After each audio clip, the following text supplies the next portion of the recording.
ফেলে আমরা ওখান থেকে সঙ্গে সঙ্গে একটা বাস পেয়ে গেলাম। এবার যেহেতু তাড়াতাড়ি ট্রেন ধরবো, উঠে পড়লাম। বাসটা উঠে খুবই কষ্ট হয়ে গেছিল, কি করবো, কারণ ভিড় হয়েছিল প্রচন্ড। আর তারপর রাস্তা শুধু জ্যাম। অভিজ্ঞতা নিয়ে শিয়ালদায় পৌঁছানোর পর সেখান থেকে আমরা একজন ম্যাম সব একসাথে এসি ট্রেনের টিকিট কাটলেন। তার কিছুক্ষণ পর আমরা মানে আর পা চলছে না, মানে সারাদিন এতটা হাঁটা হয়েছে, এতটা জার্নি হয়েছে, ঠিক আছে, খুবই ক্লান্ত। তারপরে গরমও পড়ছিল সেদিন। তারপরে ট্রেনের অপেক্ষায় বসে থাকা, বেশিক্ষণ বসতে হয়নি, বোধহয় 5 মিনিট বসতে হয়েছে। অবশেষে ট্রেনটা আসলো কিন্তু কি হলো, কিছুতেই ট্রেনের দরজা খোলে না। আমরা প্রায় ট্রেন ঢোকার প্রায় 2-3 মিনিট ধরে দাঁড়িয়ে আছি, কিন্তু ট্রেনের দরজা খুলছে না। তারপরে ট্রেনের দরজা খুললো। এবার ওখানে গিয়ে তো পুরো, মানে কি বলবো, এত ঠান্ডা ঘর, মানে ভিতরটা মানে বলার মতো না। আমরা বসতে যাবো সিটে, যে বসা যাচ্ছে না, বরফ।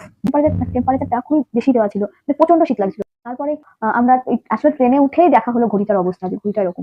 তারপর এই নিয়ে হাসাহাসি হচ্ছিল। একজন ম্যাম তো রিলস বানালো। আমরা সেদিন অনেক মজা করেছি, অনেক ছবি তুলেছি, খাওয়া দাওয়া হয়েছে, গল্প স্বল্প হয়েছে, আর কি মারা হয়েছে। এই করে সারাদিনটা কেটে গেল।